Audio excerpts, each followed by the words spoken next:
here. Whew, in the middle of nowhere. It's really windy today out here in the beautiful Mojave Desert. So hopefully the audio is okay on this. I'm wearing my little lavalier mic, but there's probably still gonna be some wind noise. Apologies on behalf of Mother Nature. Anyways, I'm out here traveling around with a friend exploring some old cabins. So in part one, we went to a cabin that was gonna be our plan B to stay in tonight if this other cabin wasn't available. But guess what? We came to the second cabin and no one was there. So we're gonna stay at this second cabin tonight. And it's a doozy. Okay, so the first thing to know about this cabin is it is really remote. That first cabin we just stopped at was remote. This one here is even remoter, if that's even a word. And then the second thing you need to know is when you approach this cabin, when you're coming up the driveway, there's this really cool row of old junked appliances, really old appliances. Look at this. I guess that was a washing machine, maybe? I don't know. And then that looks like it was maybe a dryer, so that would make sense. This was obviously a Pepsi cooler, one of those deep, like in a store where you get a Pepsi Cola, an ice cold Pepsi out of here. Uh-oh, no Pepsi now, just a bunch of detritus and an old King of Spades. Cool, I love those old coolers. Okay, that was an old fridge, which somebody has dangled 2 golf balls on. This looks like it was, I guess, a washing machine or a dryer.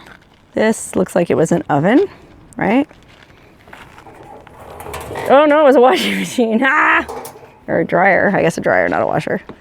Boy, I'm gonna stop even guessing what this stuff is. I'm so bad at it. That looks like it was a furnace to me, but what do I know? Washers, dryers, it looks like it's mostly washing machines.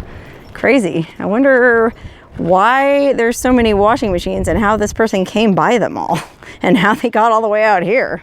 So with this cabin, you can park right here in front on this flat area. And if you have a big group, then there's plenty of flat surface here for camping in tents or parking, sleeping in your car kind of a deal. We're gonna stay inside the cabin tonight because it's gonna be chilly. It's gonna be down in the 40s and it's super windy. So when you see inside this cabin, you'll see why it's no big deal at all to sleep in it. Now, like I did at the other cabin that we just went to, I'm gonna try to keep this name of this place anonymous. It's gonna be hard to do though because there's so much little signs posted on the walls. But first we'll go around the exterior. I'll just show you this really cool front porch here where dogs, golfing, and tobacco are allowed. So if you're into golfing, dogs, and smoking, or dogs that smoke and golf, you're in luck. Second Amendment enthusiasts here too. And then look, a little table to have your cocktails. Look how nice for a sunset cocktail. It's a chair on this deck, little bench here, little coffee table. And you just sit here and look at the beautiful desert. Okay, and then going around the side to the back, there's another really cool porch back here. I mean, look at the construction on this. I guess the people must have been from Orange County. Is that what that is? Orange County Transit Association. Look at that bench to sit on. Beautiful porch back here with some more seating and another table. I guess this back porch is kind of out of the wind, which is nice. Not much of a view here though. You're just looking at the side of this canyon and the outhouse. And then look up the canyon there. There's all kind of places you could go hiking, old mines, stuff to explore. Oh, I didn't show you guys. There's a shelf on the back porch. Oh wow, is this wired? Oh, I feel like I don't want to pull this too hard. Oh, I don't know. Maybe there's some kind of switch you have to turn on because it's not working. Interesting. But somebody was up here partying with Star Wars cereal and Jameson whiskey. And then some classy person had Andre champagne. Ooh la la. Okay, we're still not gonna go inside the cabin. I'm making you guys wait till the last part of this video. We're gonna go in this outhouse first, check the state of the facilities out. I mean, this cabin is so remote. I can't imagine that people come out here very often. So I would think the outhouse is in pretty good shape. It can't be full. Look, there's even a plunger. Ha! And look at the window on the side. How cute. It's an old school trailer window. Look at the door and everything. Oh, so cute. Oh, yeah, look at it. It's cute. I mean, it's tidy. There's even carpeting on the floor. Fresh toilet paper on the roll. Little bottle of water even. Whole bag of extra toilet paper. Hand sanitizer.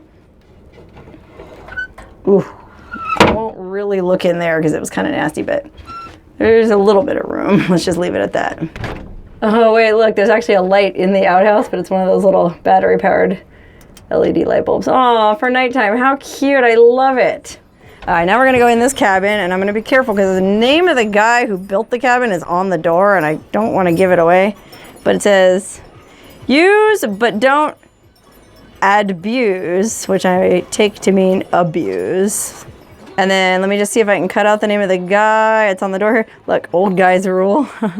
Cool. All right, let's go in.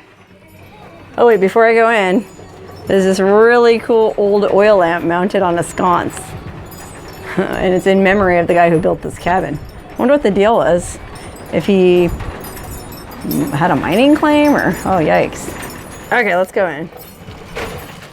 Okay, now we're inside. I can take my microphone off because we're out of the wind, but you can hear it just blasting around the rafters of this old cabin. So what I'm going to do is I'm going to do a 360 here first, just to give you an idea. It's one room. It's really small, so apologies for the kind of crummy footage here, but that's sort of a 360 of the whole cabin, okay? One room, rectangular, corrugated tin roof that feels like it's about to blow off.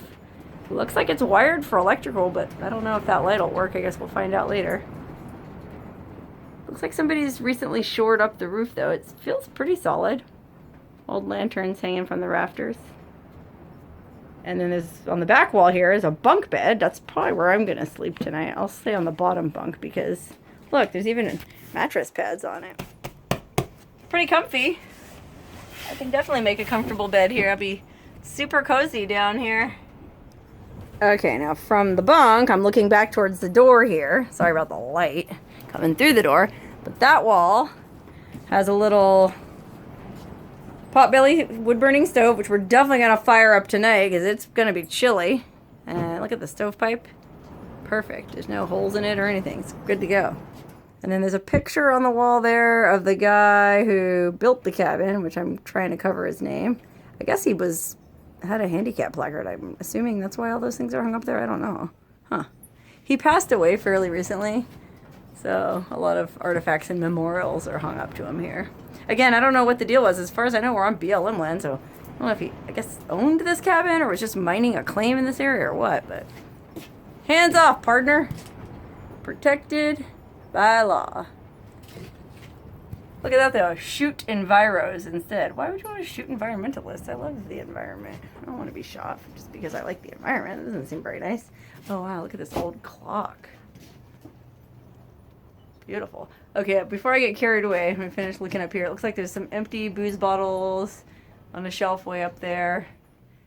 Pop-off vodka. That's high class. Yum. Peppermint schnapps. Ooh, that's good in hot cocoa. Bacardi, more peppermint schnapps. Yeah, that seems like a cold, wintry kind of place. You'd want some peppermint schnapps. Crown Royal. Christmas lights. Oh, I didn't even notice that. There's Christmas lights strung on the porch, too. I hope they light up. That'd be cool.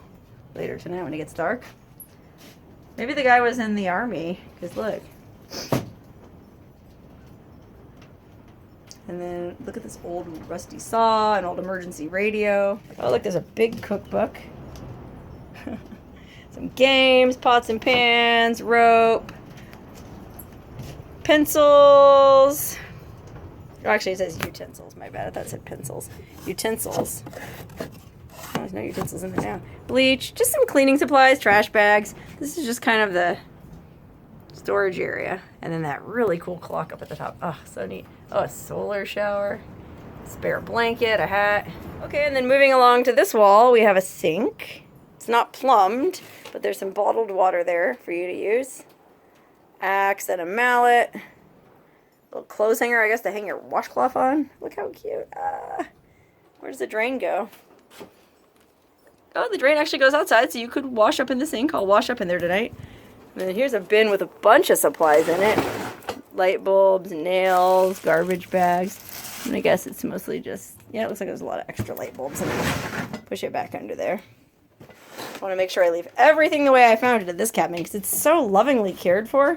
I definitely want to leave this one better than I found it. Okay, and then here it looks like we got a sort of like a medicine cabinet and a vanity. Let's see what's in the cabinet. Oh, wow, look. Playing cards and a pen. What's the pen from? Oh, no name on it. There's the Rainforest Cafe from the MGM grant. Hand sanitizer and a mug from the Radiator Shop in Lancaster, California. And a shot glass in case, you know, you need to do some of that Jameson. And some tools. Basically a little bit of this, a little bit of that. Oh, and then look, the underground explorers were here too, just like in the other cabin we just visited. Oh, look. Beware of dog. Why is that hanging up here, you ask? Well, note. This covers hole in wall. That's why. There's no dog, but there is a hole behind it, I guess. It says it's 70 degrees, but it's chilly, it's windy. Look at this graffiti of people that have been here over the years. Wow. I mean, look how old this wall is. Dang. Crazy. Okay, we didn't look in this cabinet yet. Let's look in here. Top drawer? Ah, there's where the utensils are. Look at that. You can cook anything in here. Down here, what do you think? Pots and pans? Dishes? That's my guess. Oh. Oh, I don't know. Looks like it's just a spare sleeping bag in a bag. And then this side, can't really open because it's waterlogged. I don't want to mess up the cabinet. Let me see. Lift it up. There we go. Oh, just some cleaning supplies. Close it up just the way I found it. By the way, while I'm down here, look at the floor. This is a great floor. Here's a table. Little bistro table big enough for two. That's my overnight stuff. Don't mind that. A little yellow light for ambiance. Oh, another champagne bottle with some desert flora stuck in it. Nice. Great ambiance in this cabin. Oh, 5 stars. Citronella. Oh, I wonder if there's mosquitoes out here. There's no water. We're in the desert. Weird. And then a really cool old kerosene lantern. Okay, and then the last corner that we haven't looked at next to the bunk bed. Spare sleeping bags, air mattresses. Looks like there might even be a space blanket down there. Wow, you can stay cozy in here. What's this, kindling or? Oh no, it's like a solar shower or a bag of water. Oh, it's full. It's an actual bag of water. Wow, that's cool. You could survive here for a while. Okay, wow. I've been in a lot of these volunteer cabins, and this is one of the coziest. I mean, it's very small, but something about it is just super homey. I really like it. I'm going to enjoy sleeping in here tonight. And another thing that's really interesting about it is there's way more personal history about the people that used to come here than at other cabins. Like that picture on the wall there, that's the guy who built it, I guess. This was like his cabin that he would come out here. He was born in 36, and he just died in 2013. So he lived a pretty good long life, and from the looks of things, he really enjoyed himself out here in the desert. But what's really interesting is there's all this graffiti on the wall here, like handwritten messages from his family, his grandkids, right? Like messages to him after he passed away. I don't want to read everything out loud because it seems kind of like an invasion of privacy. This was their grandpa, and it's little notes to him like, "Grandpa, we miss you. Can't wait to see you in heaven." Stuff like that. Really nice. Even screens on these windows. That's pretty impressive. So I guess you could let a breeze in, because I bet you it gets hot here during the summer. I mean, look. Sorry about the light, but you can see. This is a blasting, baking, searing desert outside. But right now, on a windy spring day, it's pretty nice. Can you hear that wind? Whew. Good thing I sleep with earplugs. Oh wow, look at this old Union Pacific plaque from Rainbow Canyon, south of Caliente, Nevada. Okay, well maybe that's a clue as to where we are. I'm not gonna say.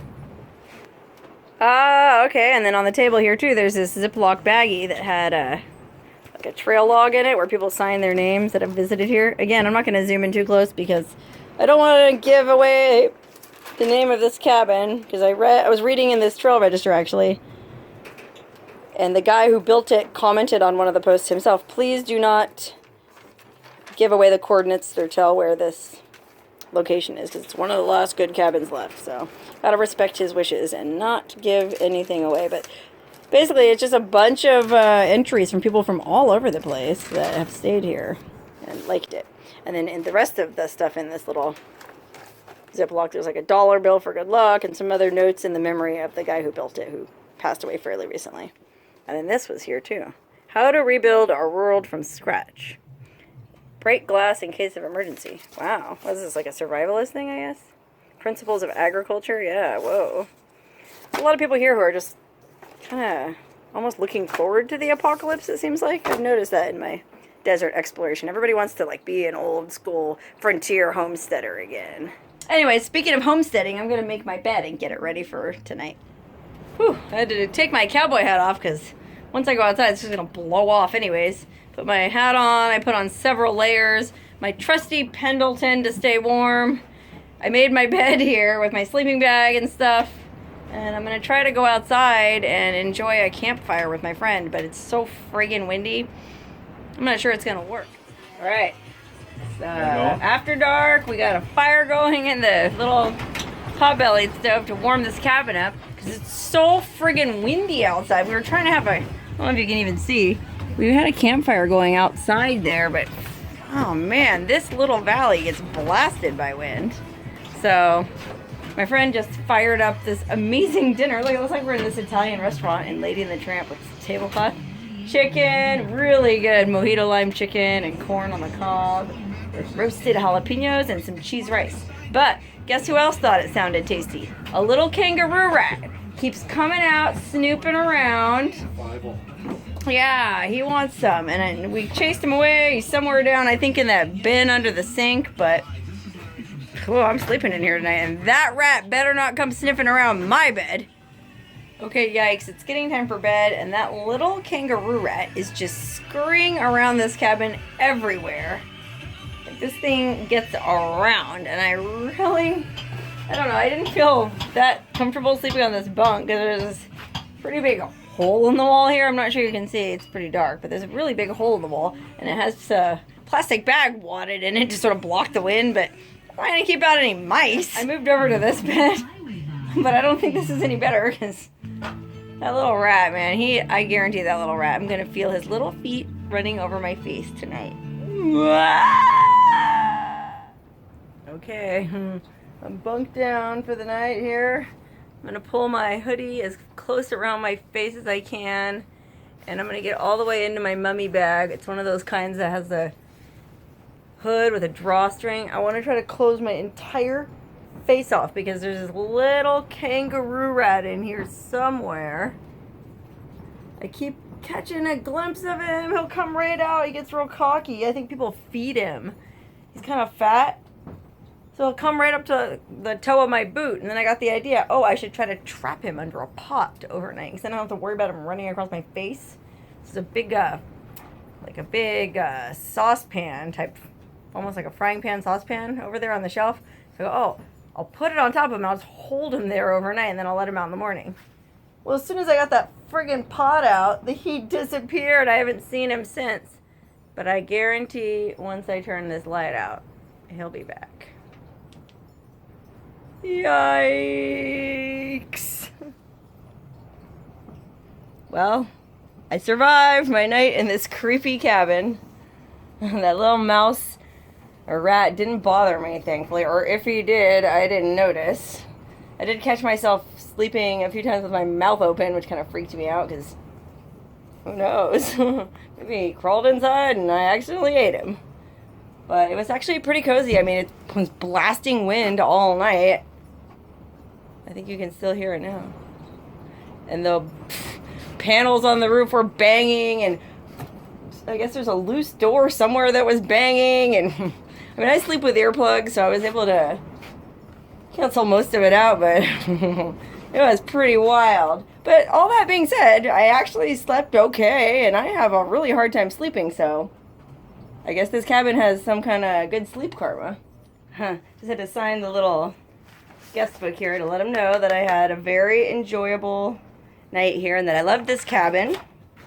And I added a little something about the guy who built this cabin, because throughout this video I've been trying to avoid saying the name of the cabin. It's basically this guy's name who built it.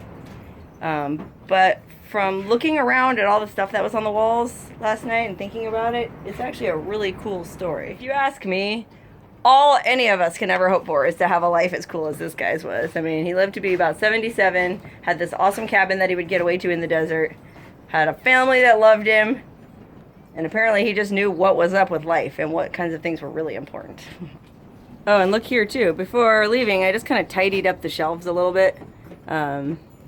you know, just to make sure that place for everything in its place. I mean, you're supposed to leave it better than you found it, and I don't have any carpentry skills, so all I know how to do is tidy stuff up. So I did that, and while I was tidying, I noticed there's a couple really interesting things here. Like, first of all, there is this Charles Bukowski book, which is pretty cool. I actually have this exact same book. And then, of course, there's that cookbook, which is funny, because, boy howdy, it would take a while to cook a meal in this cabin. Things that you would need at a desert cabin if you were stranded in the desert and you just stumbled on this place. Sunblock, bottled water down there, which you'd be really glad to find. Chapstick, your lips would probably be chapped. Baby wipes, and then that can down there actually has gas in it, or some kind of liquid in it. So really, really cool emergency supplies in here, especially this emergency Bukowski book. Anyways, I'm all packed up now, got my stuff lined up, we're ready to roll out and go do some more exploring. My friend is out here, probably can't see because of the window, making breakfast. So I should probably go offer to help him, even though he's kind of a control freak and wants to do it himself. I should at least go make the offer, right? Or I could just go outside and sit in the blasting wind and enjoy the view of that beautiful valley, which I guess is what I'm gonna do.